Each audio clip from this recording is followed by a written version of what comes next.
we generated around 560 plus million impressions organically. Those creating property cards for the first time for people owning houses in the rural areas.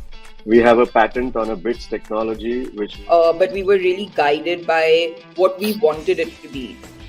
In terms of the content consumption pattern has changed. Very competitive, very crowded.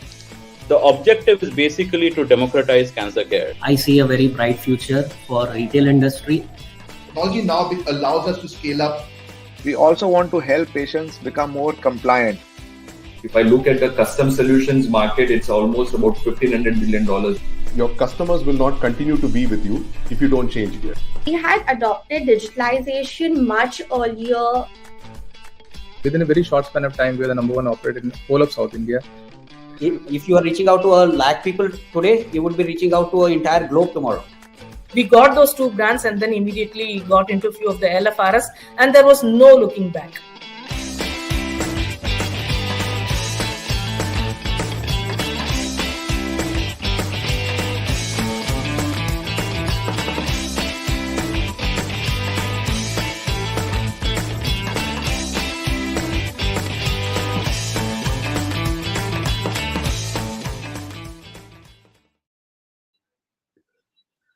Hello guys, good morning everyone and welcome to our 47th episode of Ascent Talks. My name is Ajit and I've been an Ascent member for over 10 years and I lead Nova, an air conditioning company, and Pure Blue, a tech-enabled startup in the air conditioning domain.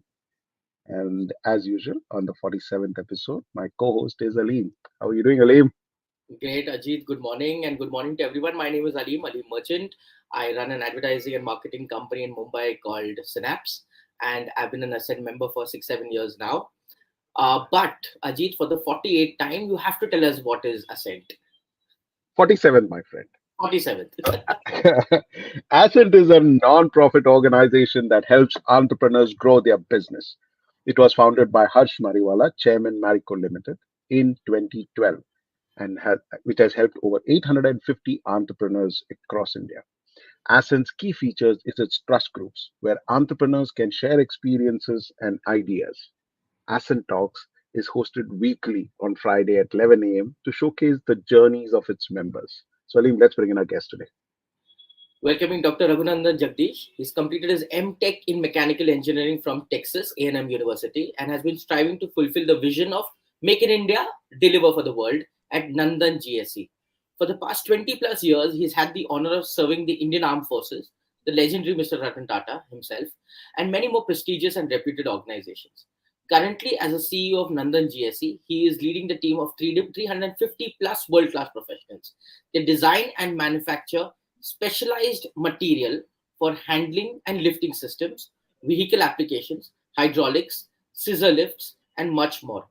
For 30 plus years, Nandan Group has been helping their customers save 10 billion rupees in 25 plus countries by delivering 10,000 plus high quality specialized material handling systems. They work with global businesses such as Airport Authority of India, Indian Space Research Organization, Tata Sats, Larsen and Toubro, and many more. And now, from a world-class factory, they're open to do contract manufacturing for the entire products or parts of it. I should get an M.Tech degree for saying all these things, LLB degree for saying all these things. But yes, I'm simply a BCom. But yeah, welcome, Dr. Raghu, to the show. Thank you so much. Thanks, Ajit, and thanks, Aleem, for having me on. And it's an honor. Incidentally, today is Engineers Day. So yeah, 15th September, right. It is my honor to be here on the show live to talk to you guys. And thanks for the intro. Appreciate it. Raghu, tell us a little about your entrepreneurial journey, about Nandan GSE, and what is unique about what you do. Great. Thanks. So from a humble beginning in 1991, that dad started the company as Nandan Enterprises. He was not very creative, so he named it after me. So Raghunandan inspired Nandan Enterprises. From there on, I studied, came back. In 2003, we did our first expansion. From 19 people, I set up a factory in Navi Mumbai.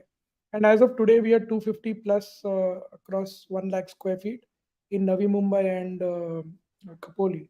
I think there's a little audio visual that you Yes. can just like showcase. Yeah, so let's actually show everybody. That would make it great and easier for you to understand what Nandan GSE is all about. Here you go. Sure. It takes grit to gain glory, conviction to conquer, drive to thrive, question the norms, challenge the conventions, transform aspiration to inspiration, systems to ecosystems, and shape a future that fascinates.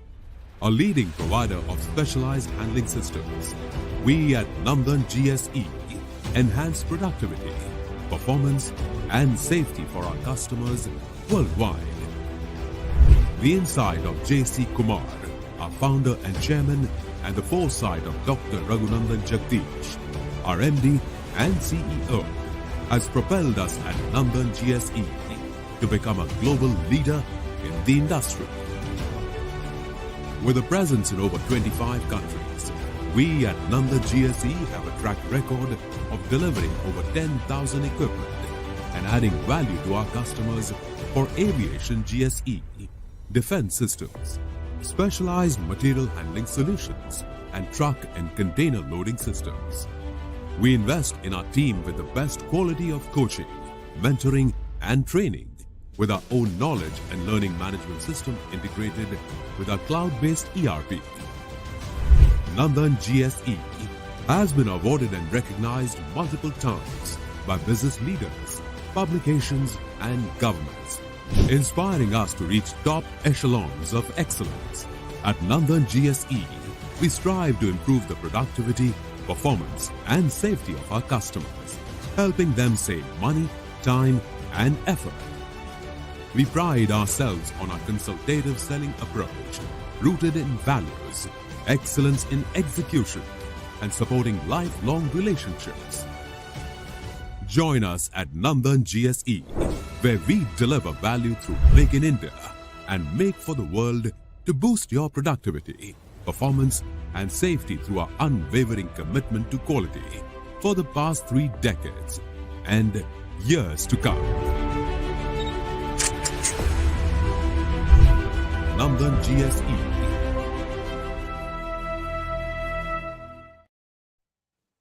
That's very cool, man. That's nice. But tell us, Nandan, people who are not from the industry, how big is this industry? What are these opportunities? Because you are a global company. You're selling across the world. So tell us, what are the opportunities? Give us a little bit of insight within the industry. Right. So Ajit, we basically are into 3 separate verticals. One is aviation ground support equipment. So whenever a plane is parked on the ground, whatever surrounds it is called GSE. That's a huge market because there are very few players worldwide who are able to give quality and reliable products. We are one of them. We've already delivered these in 25 countries, and the list is growing. The next is material handling systems. So this again, like you need to move, lift, shift, move, convey anything, whether it's people, boxes, big containers, or any heavy goods. You need to use MHE, and that's changing because in India and everywhere in the world, manpower for handling is not available. That's a fantastic opportunity. The third and the most important one is the defense. We started working defense in a very small way, but today that itself is a very, very big part because of Atmanirbhar Bharat and Make in India. We make solutions for handling missiles, armored transporters, bespoke systems. So the bottom line in all of these is like, we understand what the customer's problem in handling is, and we solve it. So the product is immaterial.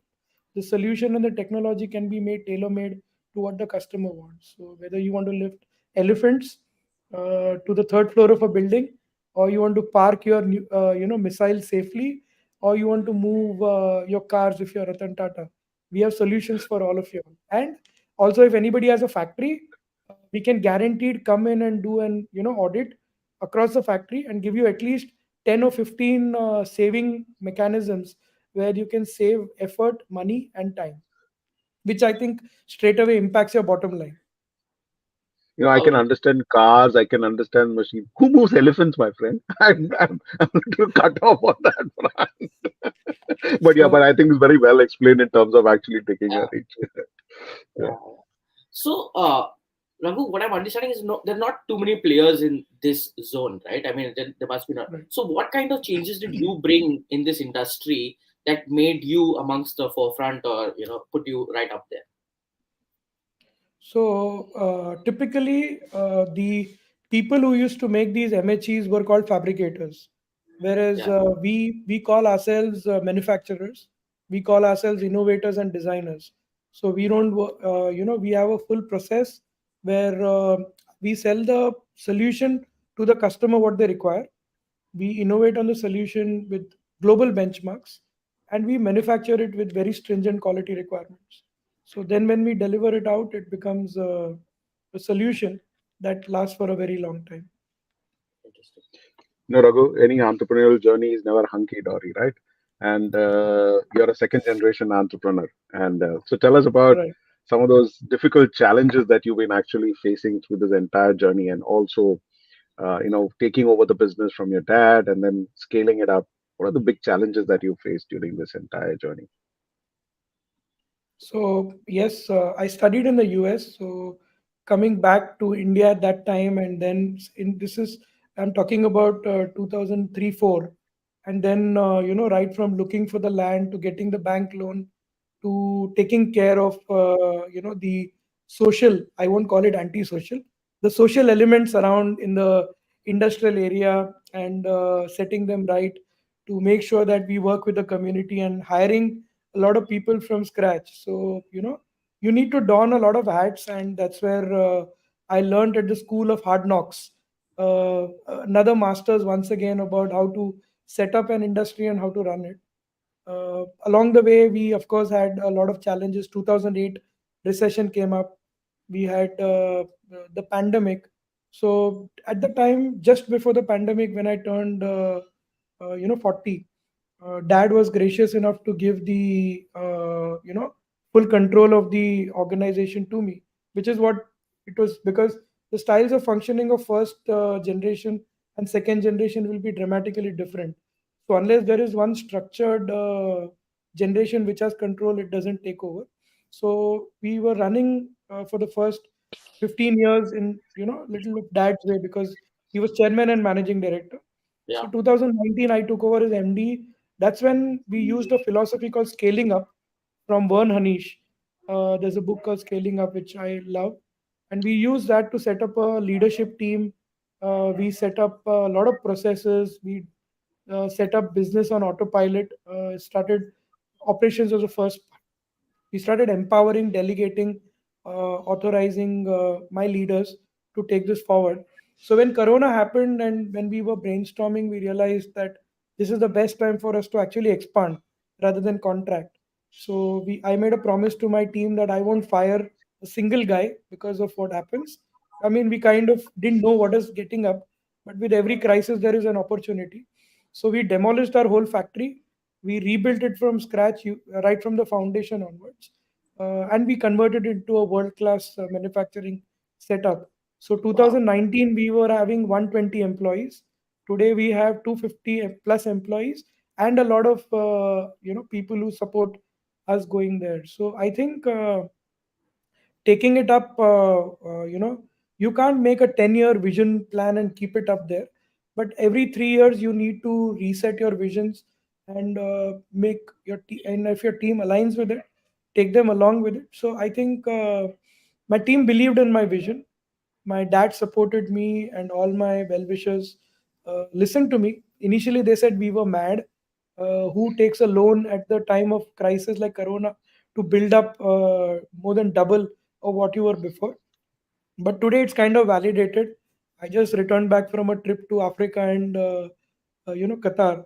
We are seeing humongous belief in Indian manufacturing, and for that, of course, you need processes, people, and infra already set up. So today, if somebody goes to set it up, it's too late. So we were, I think, validated. That's so great. Yeah. Congratulations on the new acquisitions, and you have a big fan base over here. A lot of comments coming in for you also. In fact, yeah, in fact, Raghu, you'll be surprised. I have the access to the analytics out here. Over the last 10 weeks, okay, in terms of viewership, this has got the maximum viewership. As of now, we've got from multiple sources about close to 50 plus people who are watching us live. So you are quite a popular Okay. man. You gave me only 30 minutes lead time before you told me it's going to be live. You would have given me 2 days. This would have crossed maybe like I have Don't worry. You 34,000 got the followers on entire you got LinkedIn. the entire weekend. The entire weekend we usually most of our shows goes into a few thousands after the over the weekend. So it's anyway going to be we'll kill multiples actually. We'll call you back again. So, Raghu, Yeah. tell me, when you hear these words, "Make in India, deliver for the world," I saw your face. You look very motivated. What is it? What is it that drives you behind this vision of "Make in India, deliver for the world"? so number one, when I was in the US in 2003, the fork was very clear. One is stay abroad and try to build up a career for myself, or the other is I heard Vajpayee ji speaking, saying, "India is shining, come back and make it." I thought he was speaking to me, and that's exactly when I came back. And of course, there are hurdles, there are going to be a different road. But today, I think what the government is doing. I am a big fan of what Modi's done in the last 9 years. And I can tell you from first hand saying for an industrialist to run industries become so much easier. The global outlook of having an Indian company has become so much better. Earlier, people used to only look at us for cheap labor. Even if you talk about the big IT, companies, they were more known because not of innovation, but because they were able to do things cheap. But today, we proudly say we are not the cheapest. There are people who are cheaper than Indian goods worldwide. But even then, we win the deal because of quality. So I think the point about having a good local captive requirement, number one. Number two, having good economic ties with all countries worldwide.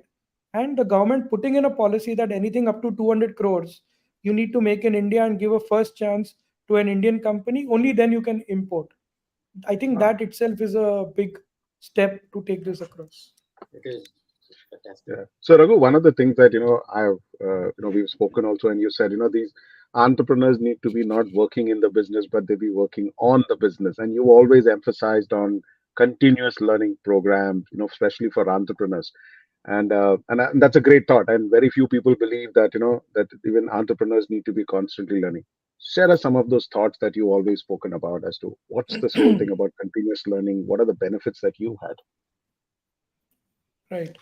So one part is that if you see the top maybe 100 entrepreneurs, the maximum time they spend on is on learning. Whether it's Bill Gates or Warren Buffett, they've always attributed their success to the point that they learn.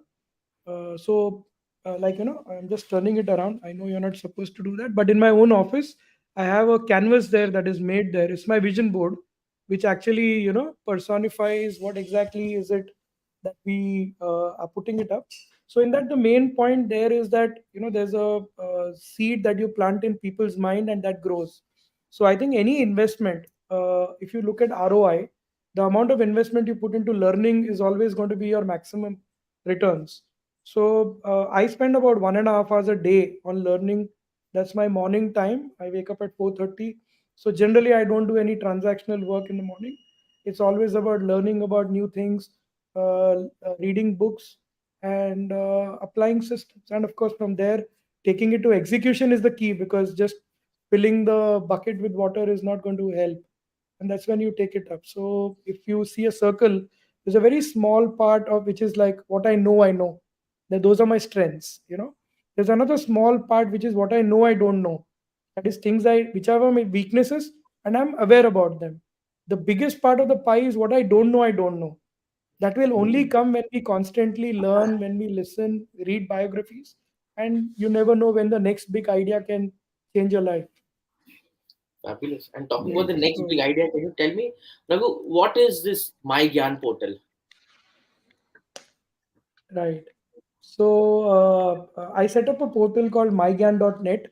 So the idea was that anybody seeking to learn should get the right kind of learning. And I always believe that free is not necessarily the best, because people believe that okay, you see two motivational videos on YouTube and you're motivated for the rest of the week.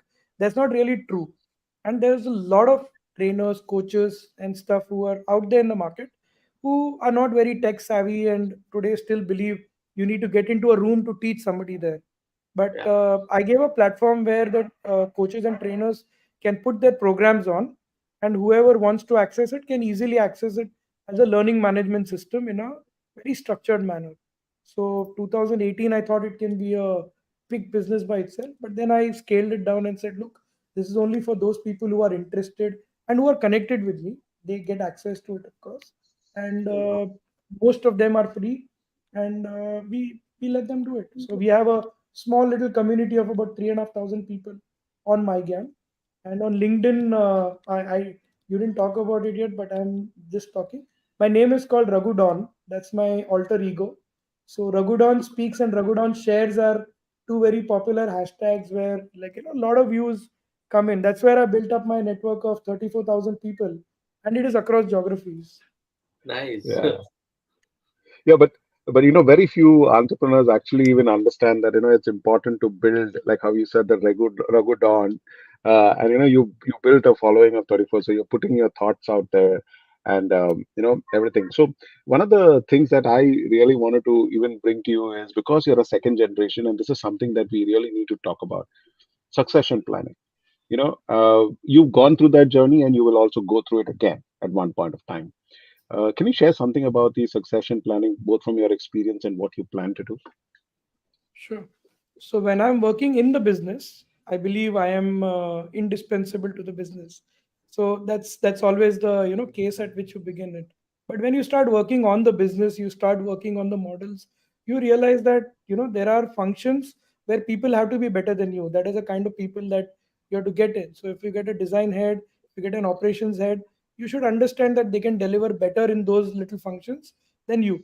And when you start doing that, at some point of time, the first and most important thing is that you delegate to the leadership team, where you make them accountable, you make them responsible for certain goals that we need to achieve out. And I'm only 44, so succession plans are a little away from my 3-year goals away.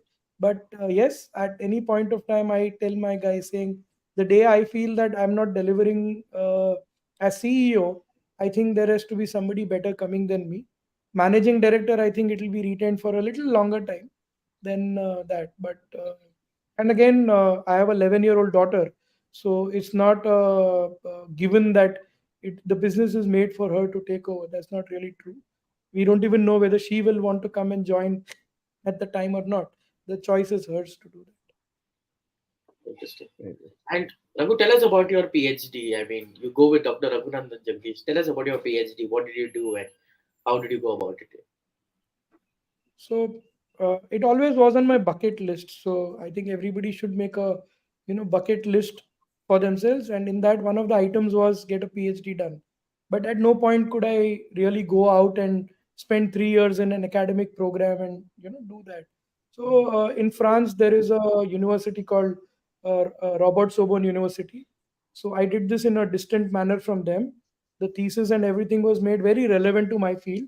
So my thesis was on logistics management in aviation and defense, which is core at what I do. And my thesis committee, the meeting, the discussions, all of them were virtual on Zoom. And I only visited there to France at once, and we had the convocation and other things. So it took some time, yes, but I think, like I said, I give a dedicated 1.5 hours of learning a day. So in that, it becomes very easy to get the math done. So December 2022, finally, I got the coveted PhD, and yes, I think it does stand out as a little differentiator in an industry where there are not too many PhDs. And I mean, we recruited a PhD for heading my R&D in 2019, 1920, during the Corona. So again, MSMEs typically don't hire PhDs, but here we broke design and R&D as two separate things. So Dr. Sangram, who's the head of that, I used to always tell him, I envy you that you have the title before. So he used to always say, "Arey, your experience is good enough for that." I said, okay. but it's on my bucket list. Let me complete it up. So the day I became a PhD by certification, I think it was a double whammy there for me too. Super. Doc, Raghu. Oh my God, there's so many names. We'll go by Raghudan No, since it's it's on so LinkedIn. so it's so it's so it's Dr. Raghunandan. That's the most unique All combination you can ever. right. That is awesome, man. Dr. Raghudan. So let's get That's the out of most. little out of the engineering field and the entrepreneurial field. Let's get to know you a little more personal. I know you're involved with orphanages. How did that happen, and why orphanages? How did that happen? Tell us about it. So I mean, Harsh Bhai is a great inspiration. When I joined Ascent roughly 10 years ago, he talked about PSR, like personal social responsibility. We all hear about CSR. So I said, okay, there is corporate is one part, then there is some bit that you need to do.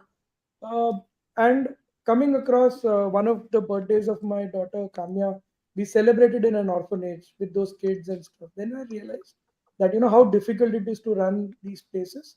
And again, there's a lot of people doing good work. A little support to them goes a long way. We don't think twice about doing a party at the Taj, spending maybe like 5 or 6 thousand rupees a plate when we do a party there.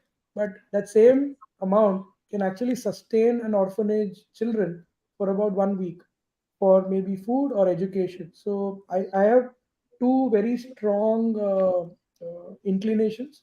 One is towards education, where I believe education is the only method by which somebody can go from one level to the other. It is never roti kapda makan. Roti kapda makan is a consumption activity which will go away, but education is a sustainable one. And there we've seen great turnarounds by kids, how they take it up, how they take up the opportunities, and they become fantastic human beings contributing back to society. Interesting. So I would say that it is, rather than putting money subsidizing IIT, IIMs, who actually are a factory to generate CEOs for global Fortune 500 companies. I think the government should spend more on basic education up to 10th and 12th, but can't keep cribbing about it.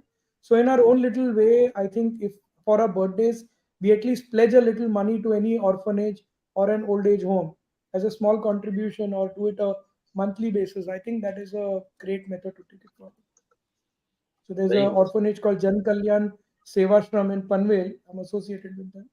So they do a Amazing. fantastic job, and that's an orphanage come old age home. So you have both ends of the spectrum together there. Awesome.